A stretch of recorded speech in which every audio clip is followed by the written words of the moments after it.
Greetings fellow Mist Wanderers, my name is Steve Morgan and this is DM of the Mists, covering all things Curse of Strahd and Ravenloft. I've been doing this channel for over a year now, and I did a playlist of 3 videos called my Controversial 3. It was a play on the Ladies 3, the Fanes of Barovia, a popular mod, which I think comes from older lore, pre-5th edition. And just to recap, the first one was about being careful if you make Barovia bigger, because it could have some unexpected side effects. It might make the game, ironically, make the game easier and less scary for your players. I'm not saying don't make the map bigger, but if you do, you need to be aware that you need to make other changes to sort of complement it. My second was about good places to introduce Strahd. My favourite place is not the most popular place that most DMs seem to favour, but I do think that's a good place as well. And my third is, I'm not a big fan of rigging the Taroka reading, but I'm not a fan of doing it how the book suggests either. So I found a good in-between solution, and I think rigging it entirely is a real shame and would urge DMs to not consider doing that. But I have a decent solution that's kind of a nice in-between. So I did those 3 videos. I always had them in mind, my 3 controversial points. And then I had another one. And I thought, I'm going to call it the Controversial 4 now. So this has now become the Controversial 4 because I've had a 4th video idea. And it is about choosing or reducing or limiting what races or species players can play for their player characters. Before we move on, there are spoilers for Curse of Strahd in this. I understand, as well as DMs, most if not all of my videos are for DMs, but I can understand a player researching this if they're thinking of like what race or species for their character. So if you are a player, please be careful. I'd probably say pass this on to your DM, let your DM watch it, and they can say whether or not you're safe to watch it or not as well. So this video has come about because I've seen discussions in places like the Curse of Strahd subreddit, and there's a Curse of Strahd DMs Facebook group as well, and other places where some people limit what races and species their players can play. Some allow just the core races, the ones from the player's handbook. Obviously we've got the new player's handbook now out as well, but I'm thinking back to the original, the 2014 one. So that's things like your humans, elves, dwarves, half-elves, half-orcs, tieflings, and probably 1 or 2 others I've forgotten. And there are some DMs who take it even further and who only allow humans. And their logic is that Barovia is primarily human. It's almost all humans except for the Dusk Elves living just outside Valachan. And so they think it's a bit weird if, you know, you've got a party where it's a Loxodon, a Leonin, and a Satyr, and whatever else, an Earth Genasi, walking through the gates of Valachan, like, hey guys. So yeah, and I suppose it's a throwback as well to older Ravenloft, when you look at like something like Mistopedia and look through the population and the numbers for different domains, and a lot of them are primarily human, or almost entirely human. You have got some which are like human, but there's a small population of halflings and dwarves as well. But yeah, I can understand DMs who want to be careful and want to limit it. My thinking, though, is with a few exceptions, which I'll talk about later, let players play whatever they want. Even non-core races. This, I'm speaking strictly of 5th edition. There'll be a point later on when I talk about homebrew races. Let players play whatever they want from pretty much most, if not all, of the 5th edition sources beyond the player's handbook. I think it's only fair to tell you with my group, when I DM'd Curse of Strahd, and we continued on, fewer players, but continued on with a post-Curse of Strahd Ravenloft game, my group were a human, an elf, a half-orc, a tabaxi, a warforged, that's an interesting one I'll talk about later, and then air genasi. So we had about a 50-50 split of core races from Player's Handbook, and then some more interesting races from other sources. As I said, I think for the most part you can allow your players to play anything and you can still make it work. The exceptions are, number 1, there's a few, very few official 5th edition options that I don't think work, and I'll explain the reasons why later. The 3 main ones are Autonome and Plasmoid, both from Spelljammer, and Warforged from Eberron, although as I mentioned a minute ago, I had a Warforged and I was able to make it work and fit, and I'll explain more about that later as well. And I was looking through the D&D Beyond list of races and species, and there's some peculiar ones sort of later on from like sort of lesser known sources that I don't know if they're official 5th edition or if they're like partnered content. One was like a puppet, one was a teddy bear, and they could be interesting for things like Linsky and things like that. But I mean, use your own judgment. I'll explain the reasons why some won't work, and then when I say that, you'll look through the list and say, yeah, I don't think that one or that one or that one will work either. Number 2, unofficial and homebrew races. I've heard horror stories of people saying to their DM, can I play this thing? DM says yes, and maybe it's not really balanced, maybe it's a bit too powerful, especially compared to the other races that are more official. That's kind of an obvious one, I think, is a DM's discretion thing. Be careful if you're allowing homebrew races. I think that's fair. You know, when people say they just allow it to 5th edition official sources, I think that's fair and I think that's fine. And a third one is I've seen some DMs, they don't like allowing races and species that can fly. So the big one being something like an Aarakocra. Again, I can understand that. I don't think I would limit it personally. I can understand DMs who would want to, though. They might think, well, if you can fly out of the way of something like a zombie or a vampire spawn who their default stat blocks, they only do melee attacks, they don't have ranged attacks, well, give that vampire spawn a crossbow. Or you use things like skeletons and wights more often, which are legit random encounters and things that appear throughout different parts of Barovia, and they have bows and arrows. So what are my reasons for saying that you can allow wider races than just the core races, which are humans? Well, the big one is the whole nature of Barovia and the Domains of Dread is people can be pulled in from anywhere, any world, any setting, from the multiverse. Not just the Sword Coast and the Forgotten Realms, which is obviously the big one, where some of the hooks into Curse of Strahd are from, I think it's the town or the city's called Daggerford, and that's in the Sword Coast. But they could be pulled in from other Domains of Dread elsewhere in Ravenloft. I had one of my players play a PC that was pulled in from Falkovnia. Could be Eberron, could be Greyhawk, could be the name of the Critical Role setting, the name escapes me. Could even be Spelljammer. And you might think, no, Spelljammer is a bit too far, you know, you get these people arriving to Barovia and they're talking about riding around on spaceships. But I don't think Adventurers League is canon, but the Ravenloft Adventurers League stuff is called Ravenloft Mist Hunters.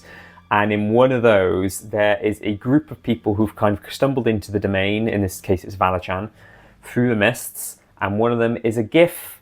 And he said he arrived there having his ship crashed, and the next thing he remembers is mists, and he's in Valachan. So yeah, Spelljammer is allowed as well. It's in a sort of official question mark when it was Adventurers League source. But hey, I think Adventurers League can do it and pull it off. I think you can as well, and you can legitimately do it. And this can be the case for any Domain of Dread, not even Barovia, but anywhere else. If you're running a wider Ravenloft campaign, or you're doing something else but you're not doing Curse of Strahd, then yeah, any Domain of Dread can pull in anyone from anywhere. Another reason I think it's not right to limit it is life is short. Some people might not have much opportunity to play D&D. They might really want to play a specific race or class, and then you talk to them and say you're running Curse of Strahd and they say they want to play this thing, and you say, no, I'm only limiting it to Player's Handbook, I'm only limiting it to humans. I wouldn't want to be the DM who tells somebody no. Even though no is important and you should say no and can say no to certain stuff, like I said, homebrew, if someone wants to play a race and a class that's really weird and not official, but I think it's fair enough to say, you know, I'm only limited to 5th edition stuff, official stuff. But then if they want to play something that's an official 5th edition thing, maybe it's one of the ones in one of the other books and you're saying, no, I'm only limited to Player's Handbook, I can see that being a shame. That said, if you are a regular group, if you play multiple games and you play regularly, then I think it's fine. If you play other one-shots on the side, or you're playing Curse of Strahd and another campaign, then they might think, well, I'll play this weird race species option in a different game, in the one-shot or a different campaign, and that's fine. But say if you're a group and this is the only thing they play Curse of Strahd and it's infrequent, let's say it's once a month, then it might be years until they get another opportunity to play this other species. And like I say, it's your call. I can't tell you what to do, but just something to think about. If you're a group that plays not very regularly and you're only playing Curse of Strahd and nothing else, no one-shots or anything like that, then maybe think, oh, you know, you'll allow it. Another thing as well is the whole thing about Barovians being, a lot of people say xenophobic. I don't think they are xenophobic. It depends. Obviously, everyone's got different interpretations. I reread the whole section in the book about how Barovians act and behave and how to roleplay them and how they react to other adventurers. And the only words I could really see is that they were, I quote, wary and disapproving of outsiders. Nothing to say that they hated them or were racist or xenophobic towards them. I've seen a lot of people argue that Strahd has brought in other adventurers. Adventurers come and go all the time. This isn't the first ever group to wander into Barovia. That could be a great thing to actually drop from one of the NPCs at some point. You know, if they're just talking to, say, one of the Martikoffs or something, and say, you're not the first group of adventurers who've ever been here, guys. There've been others. Make them think, oh gosh, you know, others have tried and failed to take down Strahd. I'm not a fan of... I mean, as a DM, I wouldn't want to roleplay xenophobia and racism anyway. I got a small anecdote, 2 small anecdotes I can share. One was that I started DMing, or GMing I should say, another TTRPG before I got into D&D and started running Curse of Strahd. And in that, one race is supposed to be horrifically racist to another race. And I was like, I don't really want to roleplay that. And I've got a friend as well who's a British-born Muslim. He's one of my favourite people. I absolutely adore him. He's told me horror stories. Sorry, this is content warning for racism and stuff now. He's told me horror stories of some of the racist abuse he suffered. It's stomach churning. It's horrible. And he doesn't play D&D, but he's always wanted to play D&D. And say he chooses something weird like a Loxodon, and he comes into Barovia, and I'm playing the Barovians as being really weird with his character. I'm not comfortable doing that. D&D is escapism, and it's a game. We play D&D because we want to escape the horrors of real life. It sounds dramatic, but you get my point. So I personally wouldn't be comfortable doing that with him. If you're an all-white group, then I suppose, you know, this is complicated, and I worry I'm wording it terribly, and you know, going to cause more what's the word I'm looking for? More aggravation and more upset than I intend. But hopefully you get my point. I would not want to be playing the xenophobia anyway, so the easy way to do that is just to allow other people playing other unusual races and just have the Barovians be like, oh, another group, here we go. And they might have never seen a Tabaxi or a Warforged before, but they've seen, you know, obviously they've seen elves because of the Dusk Elves in Vallaki, or just outside Vallaki. But, you know, they've probably seen dwarves and halflings and whoever, goodness knows what else, over the years and centuries. There's just another group. That one looks a little bit different. That one's new. We've never had a lion person before, but yeah. Hopefully I've gotten that across okay and you get what I mean. I think the only big issue in the Curse of Strahd campaign, this goes back to the races where I said I wouldn't allow like these 2 or 3 at all, are handling Strahd and vampire spawn biting. If it's an unusual race that doesn't have blood, then I think that's a big issue. And I think it's a big part of the campaign where if you had, you know, you want to have Strahd and you want to have vampire spawn be able to like claw and bite people, it's a big thing. They're vampires. And if you're playing all humans or all standard humanoid type races, that's fine. But when you start going into weirder things that don't have blood necessarily, it gets more complicated. That's why I said don't do the autonome and the plasmoid, because, you know, one's a robot and the other's like a space blob. Do they have blood? Probably not. However, you might still be able to make it work, and sort of landed on this by accident with the Warforged in my group. So in my player's defense, when we started playing D&D with me DMing, we did Lost Mine and Phandelver first, and all my players chose characters for Lost Mine and Phandelver, and they didn't know we were eventually going to go into Curse of Strahd. I think they knew we were going to possibly do another campaign afterwards, and Lost Mine and Phandelver was kind of like the test. Most of them were new players. I was new DMing, but they didn't choose their characters for Curse of Strahd. So he'd already chosen Warforged, and then we decided to do Curse of Strahd. They all wanted to do Curse of Strahd. And then I realised, oh gosh, we've got this dude who's made out of wood and metal, I think the flavour text says, going into Barovia. Now, we had an instance where there was a vampire spawn battle, and he got bitten. And after the session, he was like, what the heck, man? Like, I'm playing a Warforged, I shouldn't be bitten. And I said to him, well, and this was on me, there should have been a conversation we had more up front, like a session 0 type thing. My view on it was it would be unfair if the vampire spawns can bite everyone else in the group but him. It's almost like a mini plot armor type thing where he can't be bitten because he's a Warforged. However, I got very lucky, and I came up with an idea, and he was on board with it, and it worked. We added it to the PC's backstory, and if anything, it made the PC's backstory stronger. So this Warforged was a warlock, and as part of the pact, he had to kill his creator, who I think in the backstory might have been horrible to him, abusive to him anyway. I said, what if your creator experimented on you and put human blood inside you? So as well as your wood and your metal and whatever's in your veins, you also had blood. And he was like, that's a great idea. And then it means it was legitimate that the vampire spawn could sort of smell the blood in him and want to bite him. And so that was it. It was like win-win. He was really happy with that. He thought it added a depth and a layer to his character's backstory, and it meant mechanically the vampire spawn could bite everyone legitimately without it being too weird or too silly. So you might be able to consider something similar.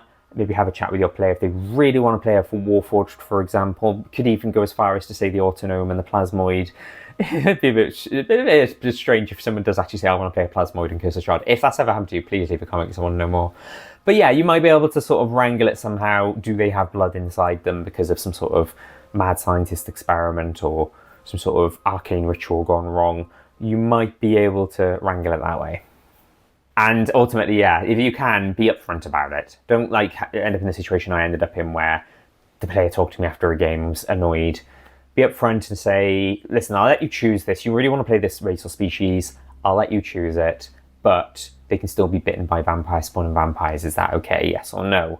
And if they're funny about it, just explain, well, it's an issue of fairness. You know, if all your colleagues, if all of your fellow adventurers can be bitten, but you can't, it's not very fair, and you've almost got an advantage over the other players. That's it for this one. Please tell me your experiences. Tell me what your party species makeup was. Did you have just a human-only party? Did you have just core races? Did you have the most weirdest and wonderfulest options from the broader 5th edition books? Did you do homebrew but it was okay and it was balanced? Did you do homebrew and it wasn't? Please let me know your thoughts. I think this is probably the least controversial of my controversial videos because there was a Reddit post a while back where I made some of these points and it was quite highly upvoted. And I think people who were like, I think there was somebody who was like saying, oh, I only allow humans, and they got downvoted.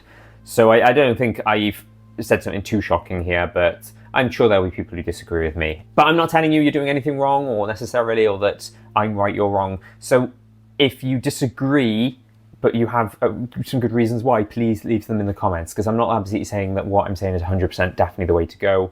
You might have some great points, and it might make me rethink all this, and that's great. And other DMs as well, because, you know, as well as watching this video, people might read the comments and learn more and see what you say as well. So please do that. Pretty busy this month, so fewer videos, I apologise, but from September onwards I'm hoping to get back to one a week. One Curse of Strahd, one Ravenloft. I have a 5th controversial video in mind, so my controversial 4 will become my controversial 5. I might as well ditch the naming convention at that point, but we'll see. I'm not sure about that one. I'm worried it might cause too much upset. And I'm not a controversial person as well. I should have said that. You know, I do like doing these videos because I think they're important, but sometimes I get a bit nervous thinking people are going to tear me apart and things like that. So I'm very careful putting them out, and I don't want to do one where like people get very angry and upset with me because I don't like that. But yeah, we'll see. There should be more of those, more Curse of Strahd videos, more Ravenloft videos. Please subscribe if you haven't already, and I'll see you in the next one. Thank you, Mr. Wanderers.